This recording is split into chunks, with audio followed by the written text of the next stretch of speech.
Welcome back. You made it through the first volume, but that was only the beginning. These next files? They're the ones I never wanted to share, not because I didn't believe them, but because a part of me still wonders if reading them out loud brings them closer. There's one case in particular. I still wake up at 3:17 a.m. every night, the exact time I pulled over a man on Route 7 and realized he was wearing someone else's face. So buckle in. If Volume 1 made you uneasy, Volume 2 will make you wonder if it ever really ended. This is MindFuel, and you're listening to the files they told me to burn. Ready for Chapter 8? Then don't look away. Not now, because he's still out there, and he remembers the ones who saw him. I've seen a lot of things in this job. Some you can't unsee, some you start to question the moment they're over. But the worst ones, they're the ones that see you back. This happened in Millinocket, small town, northern edge of Baxter State Park, old paper mill country, quiet, cold, reliable. At least, it used to be. The call came in from a warehouse supervisor, new guy working nights for one of the last active distribution hubs off Route 11. He sounded calm, but there was something under his voice. A hesitation. Like he already knew what he was about to say wouldn't make sense. Said they'd been reviewing security cam footage from the loading bay. Midnight shift. No staff on site. And that's when they saw the shadows. 3 of them. Long, upright, humanoid in shape, except stretched, wrong around the edges. Almost like they'd been dragged from a different frame of the video. The first one appeared near the rear wall, where no one should have been. The other 2 showed up 11 seconds later, just outside the beam of the overhead light. But here's the thing. There were no people, no forms, no movement to cast them. Just shadows, standing, waiting. The tape was clean, no glitches, no dust, no bugs or weather effects. They thought it was a compression error, until one of the shadows moved. But it didn't move with the light. It moved against it, like the shadow wasn't reacting to the bulb, but challenging it. I was brought in the next morning to review the footage firsthand. They gave me a thumb drive labeled Bay Feed CAM4 2:13 a.m. I watched it in the back office, alone. What I saw didn't feel like a recording. It felt like a warning. At 2:12:57, everything's normal. Cold loading dock. A light snow falling past the big garage door. At 2:13 and 6, the first shadow appears. It's human-shaped. Thin. Arms too long. No head tilt. No identifiable face. Just standing there, like it's listening. Then, the overhead light flickers once. Just a pulse. The kind you barely notice if you're not watching for it. And the second shadow appears. Closer to the camera. Closer than the first. This one isn't still. Its fingers twitch. And for 3 frames, it lifts one arm. Not up, not out, but forward, toward the lens. At 2:13:19, the final shadow enters. Not from a wall, not from a doorway. It forms at the edge of the frame, like a slow ink spill seeping into the world. The other 2 lean toward it, like they're responding, acknowledging. And that's when the blinking starts. I scrubbed back through the video, frame by frame, zoomed in. It's not obvious at first. You have to really look. But there, just past the 10th second, one of the shadows blinks. Twice. No eyelids, no face. But a flicker in the dark, right where the eyes should be. And after that, all 3 shadows begin to move. Not fast, not erratic. They begin to walk, right toward the camera. And with every step, the feed degrades. Pixels stretch, colors warp, but never fully, never enough to hide them. They want to be seen. At 2:13:47, the camera goes black, then comes back. Empty warehouse, no shadows, no sound, Just a faint reflection in the window. It's not from anything in the room, it's from the lens itself.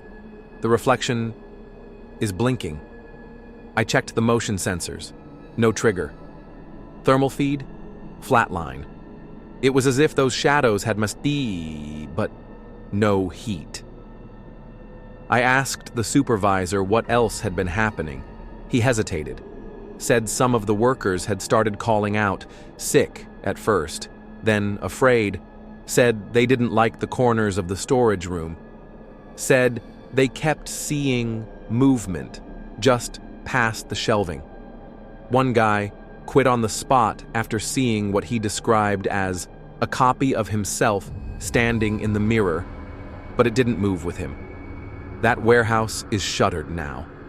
Official reason? Equipment failure. Unofficially? Everyone who worked the night shift that week reported the same recurring dream. They were in the warehouse, alone. Except they weren't alone. The lights were on, but shadows moved freely, and one by one, they'd turn to face the dreamer, then blink. One officer who reviewed the footage started sleeping with all his lights on. He said the dark didn't feel empty anymore, said the shadows had started watching him back. You can believe what you want. Call it tricks of the light, bad footage, mass suggestion. But I'll tell you this. Whatever those things were, they knew they were being watched, and they chose to respond. We keep the drive in a sealed bag now. No one's allowed to view it alone. Not after the tech guy from Bangor watched it without headphones and claimed he heard his own voice whispering from the speaker. He doesn't work with us anymore. There are things that live in light, but the ones in the shadows, they've been learning, and they're getting braver. This is the 7th file I've reopened. There are still more, and if you've made it this far, you're already seeing them too, aren't you? The corners of rooms, the space just behind your monitor, the flicker you swore was your eyes playing tricks. They're real, and they know we've started noticing. Subscribe to MindFuel, because what's watching you already knows your name. And next time, we'll talk about the recordings pulled from a tunnel sealed in 1910. Recordings that weren't made by any human voice. That one? That's when we stop transcribing altogether. You never really expect the worst to start with something as routine as a traffic stop. But that's how this one began. No high-speed chase, no screaming over the radio, just a beat-up pickup drifting too far over the fog line on Route 6, right outside of Medway. I was alone that night. Fog was thick, road was empty. I hit the lights and pulled him over near a turnout where the trees grow too close on either side. He stopped immediately. No hesitation. Almost too quickly. I approached the driver's side. The window rolled down before I knocked. What I saw behind the wheel still doesn't sit right with me. He looked normal, on the surface. But something was wrong in the way he moved. Every motion was delayed, like a second behind his thoughts. Turning his head took effort, like it was new to him. He didn't speak at first, just stared ahead, hands gripping the wheel tight enough to whiten the knuckles. I asked for license and registration. He nodded, slow, mechanical. His hand reached toward the glove box, then froze. I repeated myself. He blinked, then said, flatly, tonelessly, "He's not here right now." I leaned in. "Sir, are you under the influence of any substance?" He smiled, but it wasn't his smile. It looked worn, like it had been practiced. Then he handed me a license. Name, Martin Kellerman, date of birth, April 3rd, 1972. Address, Millinocket, Maine. I recognize the name. Kellerman was a logger, went missing 9 years ago. Presumed dead after his snowmobile was found upside down in a ravine. Helmet cracked, blood on the tree bark. They never recovered the body. But here I was, holding his license. I radioed for a quick check. Fingerprint scanner buzzed. The result came back in less than a minute. Match confirmed. Martin Kellerman. Status, Deceased. I stepped back. That's when he looked at me directly. And for a moment, I swear, he wasn't seeing me. His pupils contracted unnaturally, like something was adjusting behind the eyes. Then he blinked once, slow, turned off the ignition, and without another word, opened the door and walked into the woods. No urgency, no fear. Like it was a path he'd taken 100 times. I called it in. Dispatch asked if I wanted backup. I should have said yes, but something made me follow him. The woods off Route 6 are dense. Old-growth pine. Needles soften your steps. Sound doesn't travel well out there. I tracked him for nearly 15 minutes. No footprints, no broken branches, just the faint crunch of something ahead, pacing steady and sure. Then I saw it. A cabin. No road led to it, no power lines. Looked abandoned, roof sagging, windows blacked, but smoke curled from the chimney, faint, almost reluctant. I approached the front door, half open, no lock. I pushed it gently. The hinges didn't creak. They whispered. Inside, silence. No furniture, no stove, just walls lined with hooks, and hanging from those hooks were skins. Human, stretched, dried in places. Others still glistened. Some were incomplete, missing faces. Some had names carved into the inside like tags on clothing. And in the center of the room, a coat rack. Hung neatly on it, like a jacket ready for church, was a full human skin. Intact, stitched at the seams. The face was familiar. It was Kellerman's, same crow's feet, same chin scar from that bar fight in '98. I stepped back, bile rising. And that's when I saw the man again, standing in the doorway across the room. But this time, he wasn't wearing any face, just muscle, raw and twitching, eyeballs unblinking in sockets far too deep. But he moved like Kellerman, tilting his head, still delayed, still rehearsed. He looked at the skin, then at me, and I heard his voice. Except it didn't come from his mouth. It came from behind me.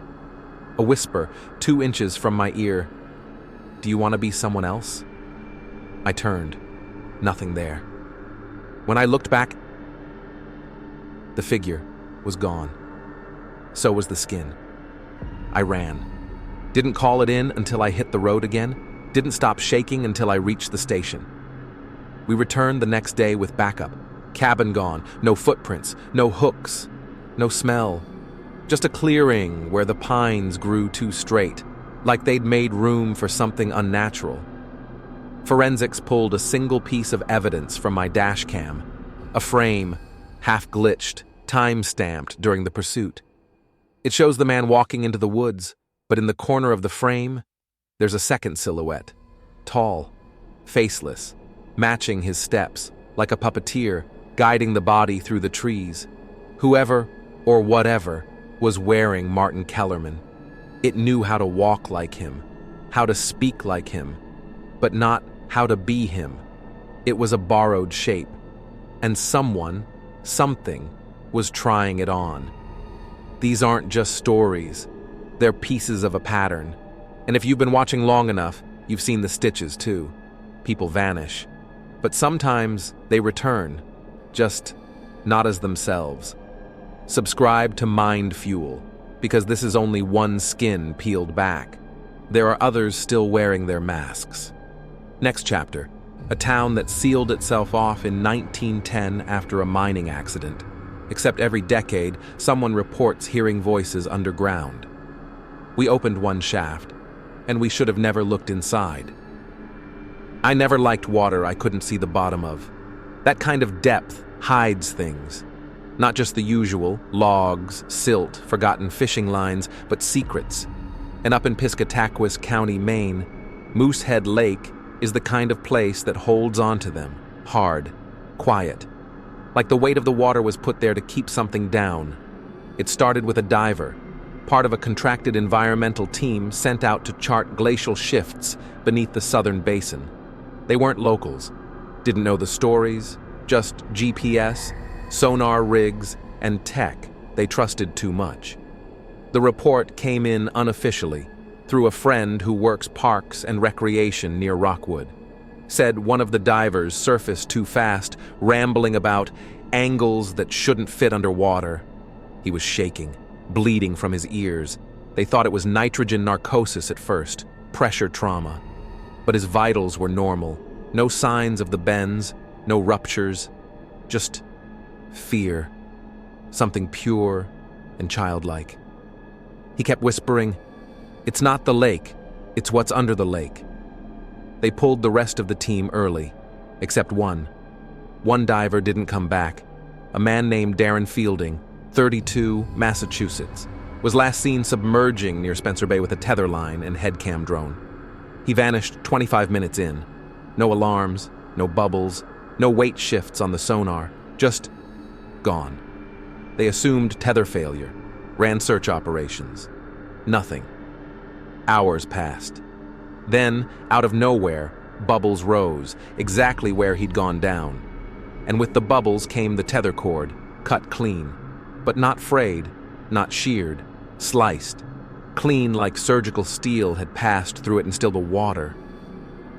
I was called up 2 days later by someone from the sheriff's office. They weren't supposed to contact me anymore. But he'd seen things too, back when we tried to close the '04 incident, the one we never put in a report. He asked me to review the drone footage, said, "You're the only one I know who will understand what this looks like." The file was labeled Moosehead 03ARAW. No edits, full stream. It started simple. Murky descent, silt clouds, occasional fish darting through frame. Then, at the 11-minute mark, a shape. At first, I thought it was a ridge or shelf, just natural rock.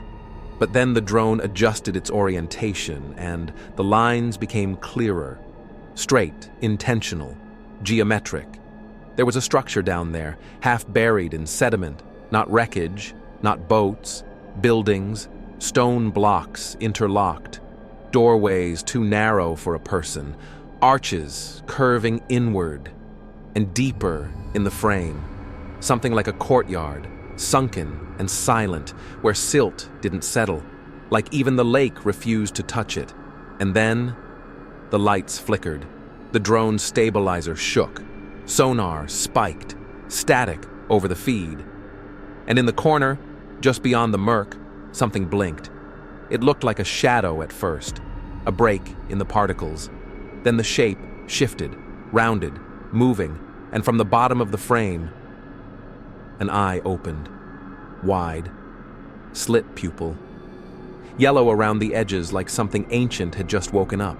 It didn't lurch forward, it didn't thrash, it just watched. No motion, just recognition. The drone footage cut out, right there. No power drop, just total feed collapse, like it had been interrupted. They retrieved the drone a day later, washed up miles from the drop point, housing intact, lens cracked, no battery, no footage remaining in onboard storage.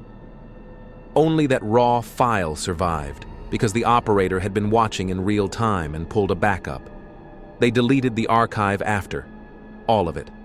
Said it was a data error, that it didn't match known marine formations. But I saw it. There's something under Moosehead. Not wreckage, not caves, a city or a prison, or maybe a grave. But whatever's down there, it isn't finished being looked at, and it's watching from below. The kicker? Darren Fielding, the diver who vanished.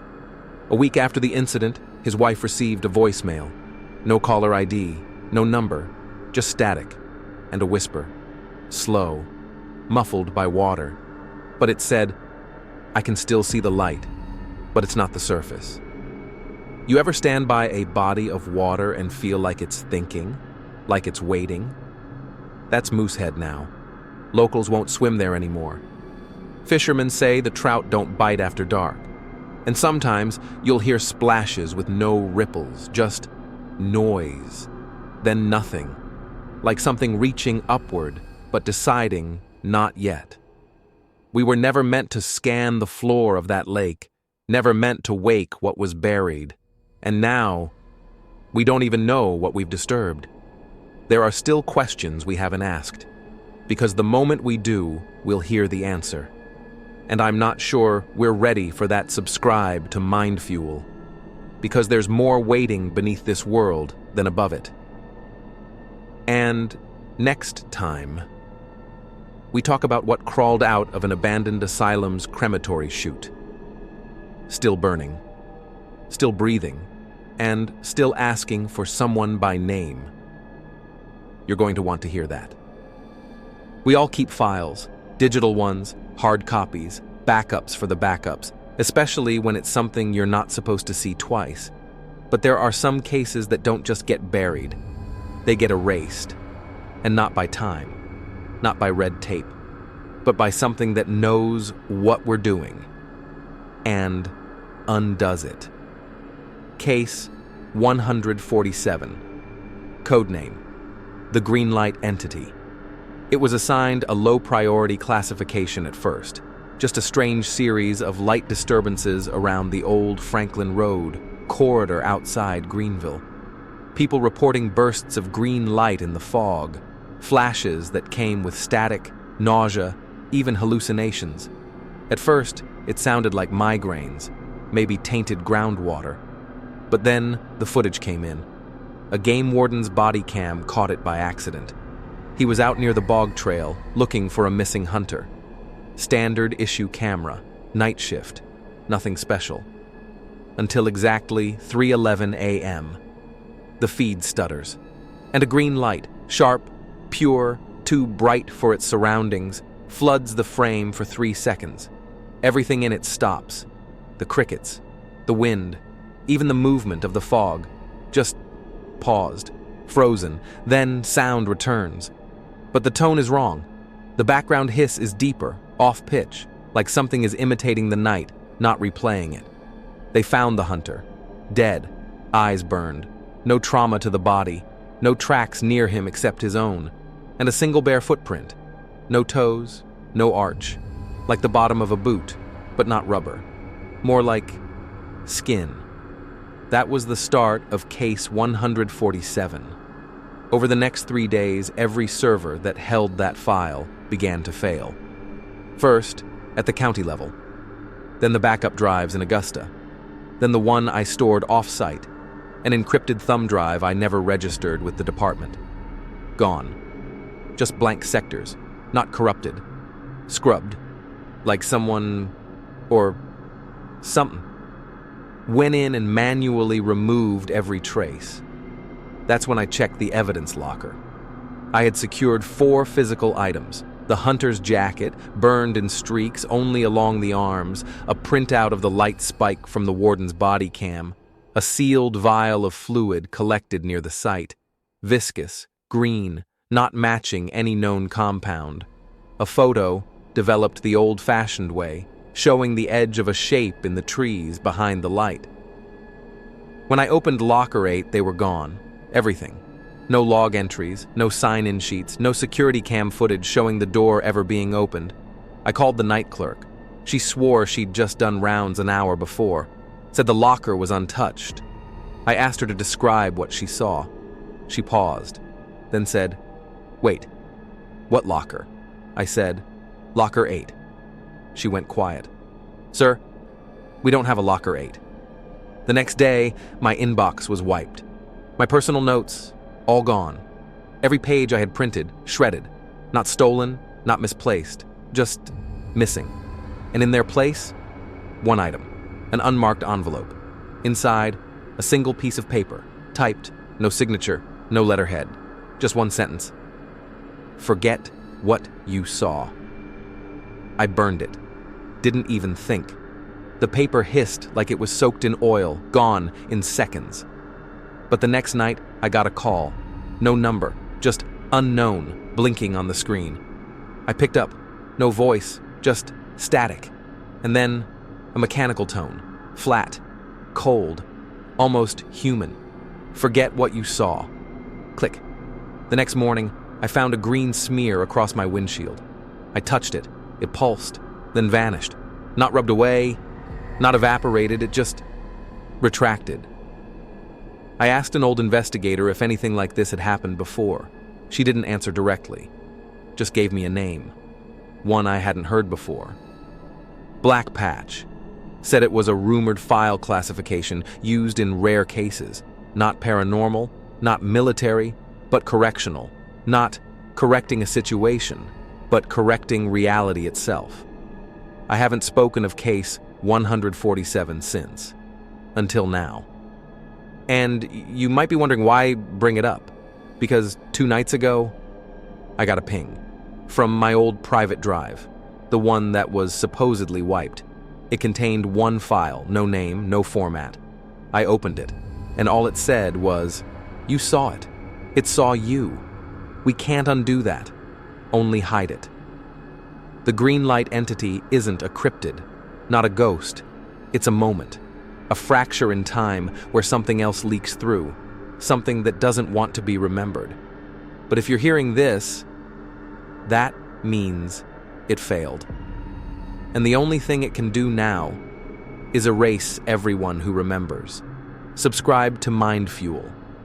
Because if they've gone to this much effort to hide it, you better ask what they're hiding from. Next up, we open the crematorium chute at the abandoned hospital in Wiscasset, and what we found inside was still warm, still humming, and still alive. You're not going to want to miss Chapter 11. Shall I continue? They were professionals, men who worked the trees like others worked a desk, tough, methodical, used to cold, to isolation, to long weeks with only the forest for company. That's what made it worse, because loggers don't scare easy. But this crew, they died facing the woods. As if something was looking back. It happened just north of Chesuncook, where the old forest roads tangle into dead ends and the maps don't quite line up with the land anymore. A 6-man outfit, part of a reforestation contract, was assigned to clear dead timber after the last storm. Routine job, remote site. They were dropped in on Monday, supposed to report back by Friday. They never did. Chopper spotted them on Saturday. 6 bodies lined up side by side in the brush. Not scattered, not slumped, placed, like someone or something arranged them. Each with arms at their sides, boots pointed forward, mouths wide open. But what got me were the eyes. They weren't gouged, they weren't missing. They were burnt, charred black in the sockets, edges ringed like the heat had come from inside. No smoke damage to the skin, no burns on the lids, just void. Like they'd stared into something so bright, so final. It burned the very image into their skulls. I arrived on scene that night. They'd already flagged off the area, but no animals had come near the bodies, not even flies. I talked to the foreman, the one who hired the crew. He was pale, couldn't stop wringing his hands, said they were all seasoned men, worked that region for years, said they radioed in the night before they died. And what they said didn't sound like any normal check-in. He played the recording for me. It was garbled, staticky from the storm that had rolled through, but you could still make it out. Radio static. "Base, do you copy? We've stopped moving, trees aren't right." Pause. Feels like the woods are looking at us. Then a second voice. "They're not trees." Signal cuts. That was the last they ever said. We recovered the portable security rig they'd brought for wildlife deterrent. Mounted motion, cam, and field mic. Basic setup. Most of the footage was uneventful, but then, time code, 3:14 a.m. You see the 6 men standing at the tree line, not working, not talking, just staring. No wind, no sound, just the soft whine of the night vision kicking in.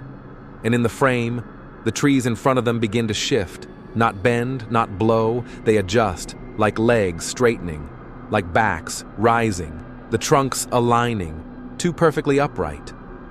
The video begins to flicker, and as it does, each man turns his head slightly, almost in sync. Their faces, there's no fear, just awe, or maybe acceptance. Then the frame distorts, a quick surge of green light, just for a second, and when it returns, the men are gone from the feed, just empty forest, still, silent, until the camera falls, hard, lands on its side, and facing the lens, just for a breath, is an eye. Not human. Reflective like glass, with depth that felt wrong. It didn't blink, it just watched, until static consumed everything. We ran diagnostics on the footage, frame by frame analysis, but every time we reached that final still, the system glitched, refused to save, as if something inside the file refused to be copied. One tech tried to take a screenshot. His monitor shattered, not from pressure, not from heat. It spidered out from the center, right where the eye had appeared. I returned to the site a week later, alone. The trees had grown in, too fast, saplings where we'd cleared, no animal sounds. The air was wrong, too thick, like a room that hadn't been opened in years. I stood over something I'll never forget. A breath, not mine, close. Then 6 voices overlapping in a whisper. It showed us everything. I don't know what they saw. I don't know what stood in that tree line. But I've seen men go out there for decades, and only once have they ever died lined up, like they were standing at attention for something they understood too late. You think you've seen forests? You haven't. Not the kind that look back. Subscribe to MindFuel. Because the further into the woods you go, the less of you comes back. And in the next chapter, I'll tell you what happened in a hospital wing that was sealed in 1962, where the patient never stopped screaming, even after the building was abandoned. You're going to want to hear Chapter 12. Shall I continue? You learn eventually that jails don't just hold people, they hold memories, regret, violence, rage, but some places, they hold something worse, something that's not done with the living, no matter how long it's been buried. This was the old county jailhouse in Dover Foxcroft. Built in the late 1800s, condemned in the 80s, but it still stood, 4 stories of stone and rusted iron. The kind of place that looks like it was meant to rot. It had been turned into a holding site, temporary overflow for nearby lockups, low-risk inmates, weekend holds, short-term stays. So when the first reports came in, no one took it seriously. The prisoners said they heard scratching, not in the vents, not behind the plumbing, in the walls themselves. Said it happened only at night, between 2 and 3 a.m., always the same rhythm, like someone slowly dragging their nails across stone. Guards dismissed it, called it stress, maybe rats. But the noises didn't stop. They changed. After a week, the scratching turned to voices, not shouting, not muttering, but pleading. Whispers that came from where there should have been solid wall. Phrases repeated over and over. Help me. I'm still here. Don't shut the door again. One prisoner refused to sleep. Sat on his bunk all night with his hands over his ears, weeping. Said the voices weren't asking him for help anymore. They were accusing him. He begged to be transferred. Said if he stayed another night, he'd claw his own way into the wall, just to make it stop. The guards started hearing things too. Low sobbing from empty cells, drafts that carried voices through sealed windows. A smell, wet stone and old blood, that came and went with no source. Then the quake hit, small, barely a tremor, but enough to knock loose a section of the east wing. An outer wall cracked, exposing something that had never shown up on the original blueprints. Behind the wall was a room, rough-hewn stone, no door, no light, and no records. Just 12 feet of space, sealed in on all sides. No way in, no way out. The floor was littered with bones, Some were yellowed, a few had been gnawed, but one was fresh, still pink at the ends, still damp with marrow. No animals inside, no bodies removed recently, no inmates unaccounted for, and carved into the inside of the wall, scratched hundreds of times, were 5 words. "Let me out this time." Forensics confirmed it. The oldest bones were nearly 120 years old. But the fresh femur? That tissue came from someone who'd been alive less than a week ago. And yet no one had been reported missing. No prison staff. No inmates. They sealed the room, or tried to. Brickwork kept failing. Mortar wouldn't set. The temperature dropped 10 degrees lower than the rest of the jail, no matter what they tried. Eventually, they welded steel over it, welded prayers into the corners, and still, the sounds came back. The scratching, the sobbing, the whisper. "I remember you?" I went there myself. Late one night, under the pretense of checking the structural integrity post-quake. I brought a mic, a reel-to-reel, no digital, too risky. I sat alone outside that welded wall for 20 minutes, heard nothing, then a breath. Not mine. Shallow. Desperate. And then, so close I could feel the air shift. Riker. I ran. I never listened to the tape again, but I sent it to an audio lab in Bangor. 3 days later, I got a call. The tech didn't ask questions, just said, "Whatever's on that tape, it's still listening." I don't know who they sealed in that room. I don't know if it was a person or something that was once a person. But I do know this. Some prisons don't release their inmates, even after death. And some things don't want parole. They want revenge. That building's being torn down next year. They say it's unstable. But whatever's behind that wall, whatever still whispers for release, it's not finished. Subscribe to MindFuel, because there are doors that were sealed for a reason. And once you hear what's behind them, you never stop listening. And in the next chapter, we follow the trail of a man who's still alive, but has no face on any camera, no reflection, no voice print, just a name written in every missing persons file since 1975. You're going to want to hear Chapter 13. Most fires take everything, your skin, your voice, your name, but this man, he walked out of the flames like they'd only borrowed him. And what he brought with him wasn't meant to survive. It was early October, near midnight. Highway 6, empty stretch between Lincoln and Vanceboro. Temperatures had dropped. Fog laid low, like a blanket across the asphalt. Trooper called it in, routine patrol. He said he almost missed the man at first, thought it was an animal, maybe a deer limping off the shoulder. But then, the figure stepped into the beams of his headlights and stopped. Not ran, not waved, just stood there, smoldering. His skin was blackened, every inch, like charcoal, peeling at the edges, cracked, still giving off the heat. But somehow, he was upright, moving. No scream, no stagger, just the slow, deliberate walk of someone who hadn't finished what he came here for. Trooper approached, called out. The man didn't respond until he was just a few feet away. Then, he turned. No eyes, just sockets, mouth split at the corners like the heat had tried to silence him, and failed. And he whispered, not loud, not frantic, just one sentence. "Don't go into the fire." Then he collapsed. EMS arrived. So did I. I remember the smell, not just burnt flesh, but something older, like scorched earth, like something sacred had been turned inside out. They loaded him into the ambulance.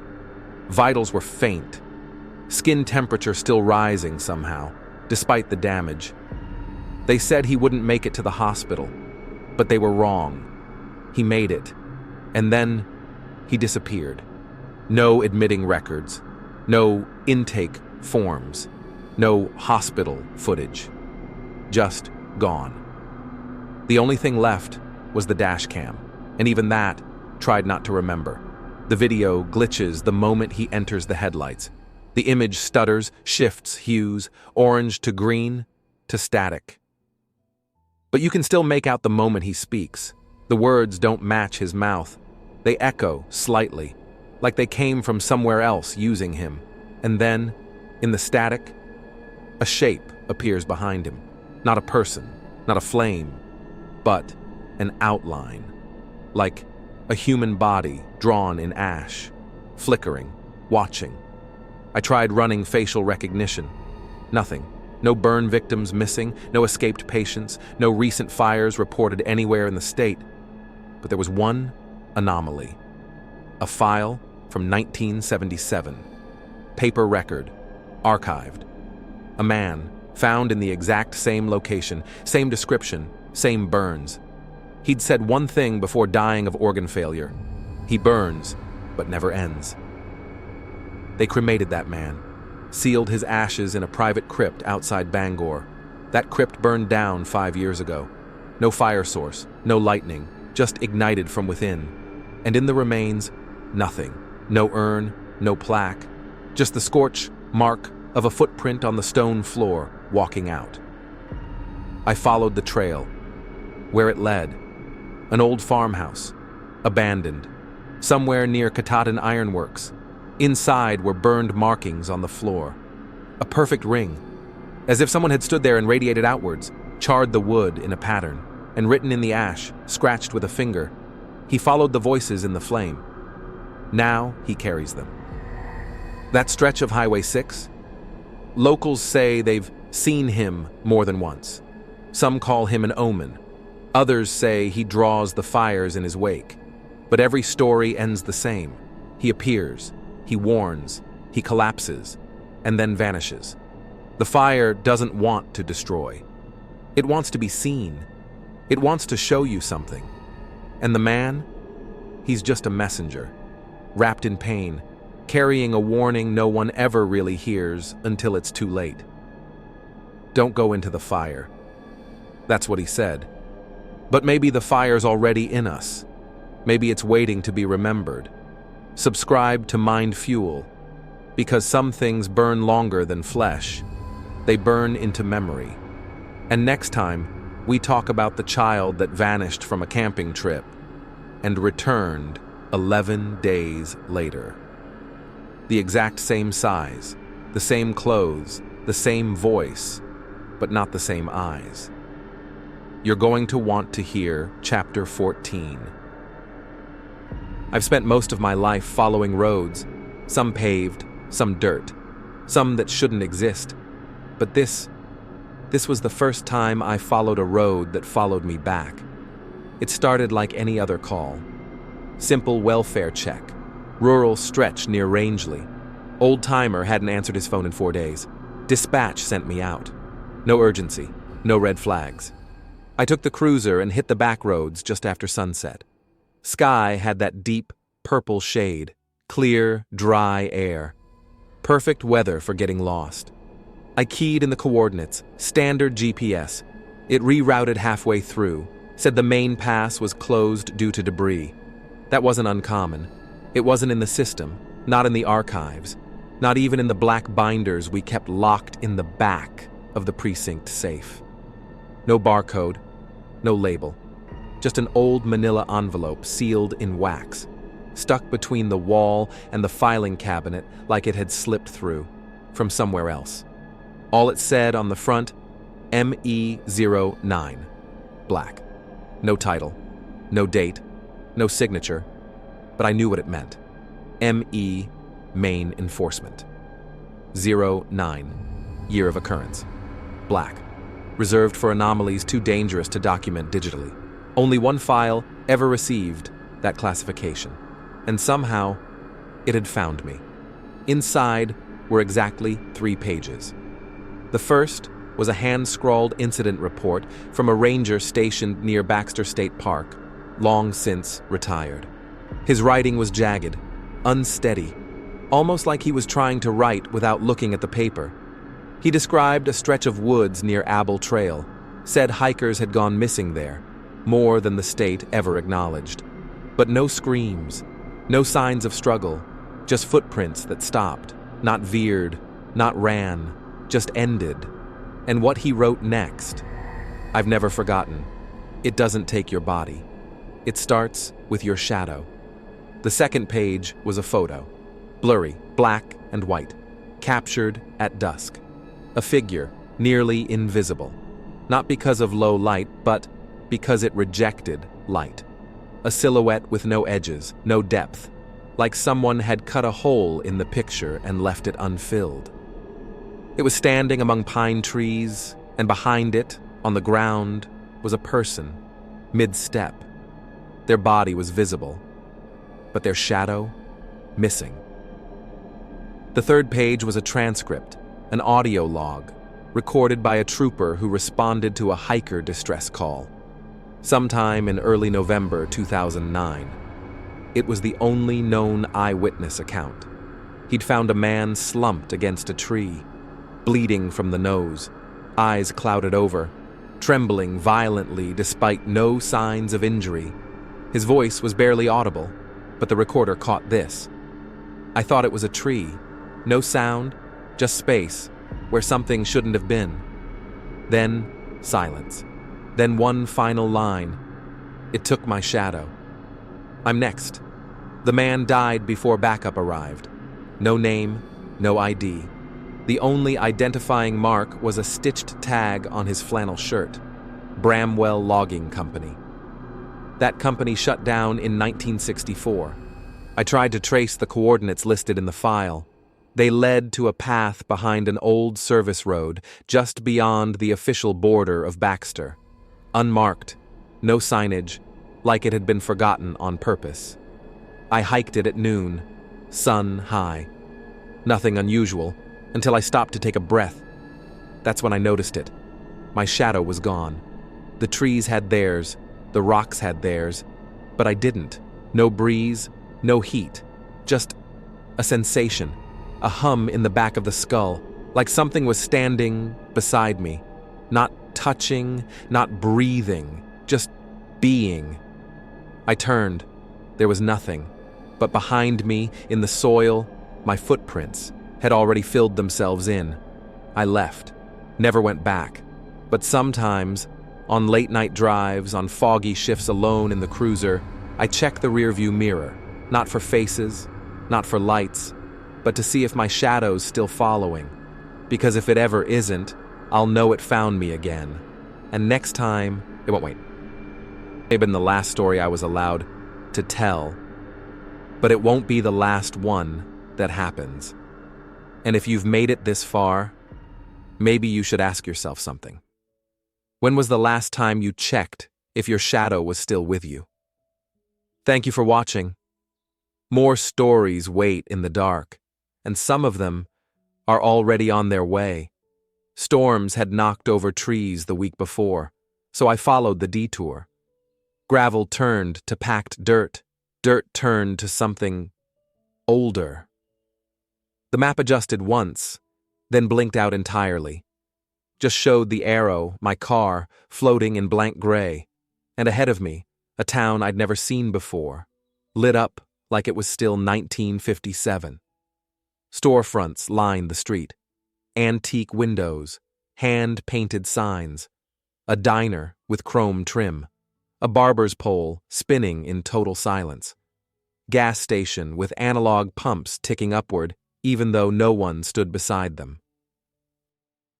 Everything looked frozen mid-moment, but nothing was still. People were walking the sidewalks, but they moved wrong, slow, like they were underwater. No urgency, no interaction, just gliding from one end of the block to the other, eyes forward, mouths closed. I pulled over, got out. No breeze, no insects, no distant engines, only the low hum of lights buzzing in empty neon signs. I called out, "Hello?" No one answered, but they heard me. They all stopped. Every single person on that street turned their heads at once, not fast, not robotic, just deliberate, and not one of them blinked. I stepped back into the cruiser, locked the doors, tried to turn around. That's when I saw the road behind me was gone. No gravel, no tire tracks, no sign of how I got there at all. Just a wall of forest where the road had been, thick, black trees like they'd always been there. I tried the radio, static. GPS? Dead? Phone? No signal. And outside, the townspeople hadn't moved. Still staring. Still silent.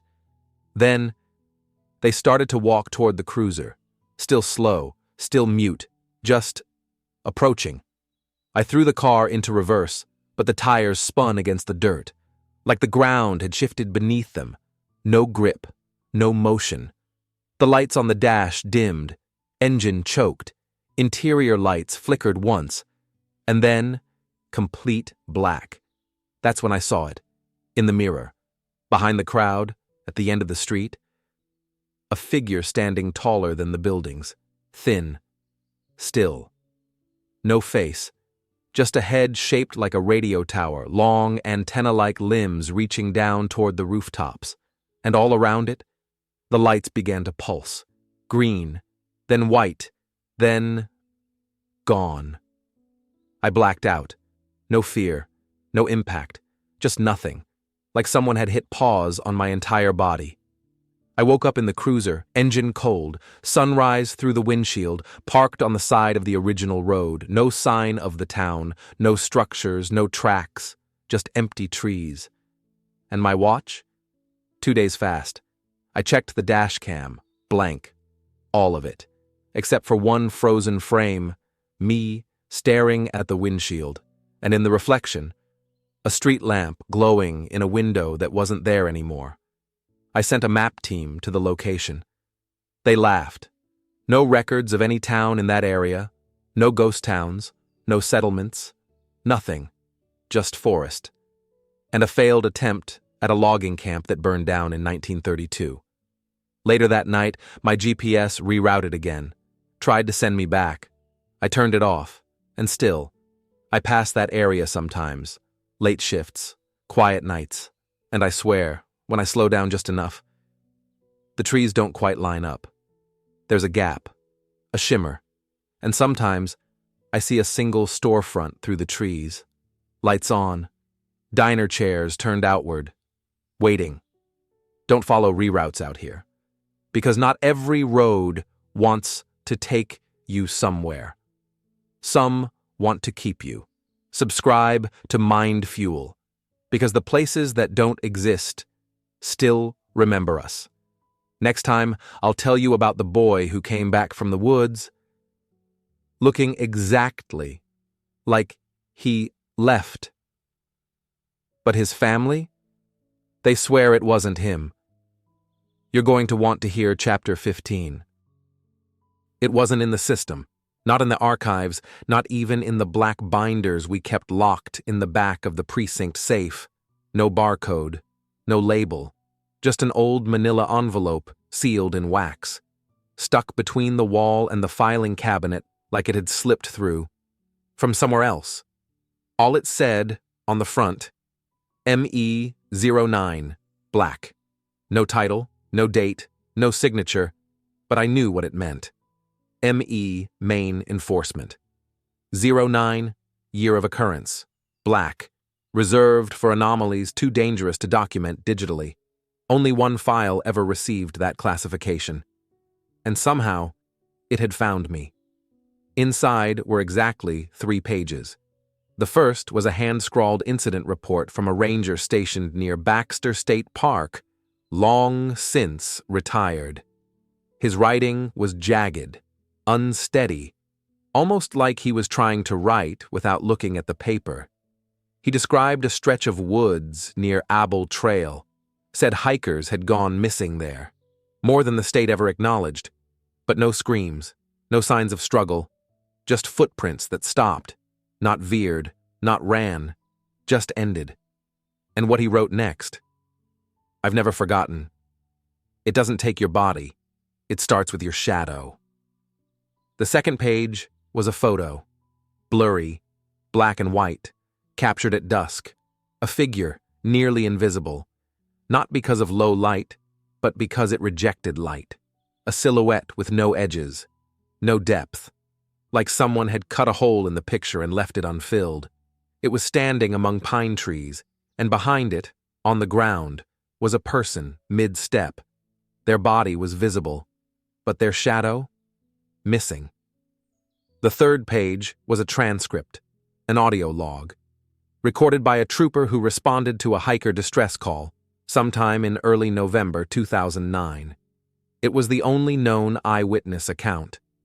He'd found a man slumped against a tree, bleeding from the nose, eyes clouded over, trembling violently despite no signs of injury.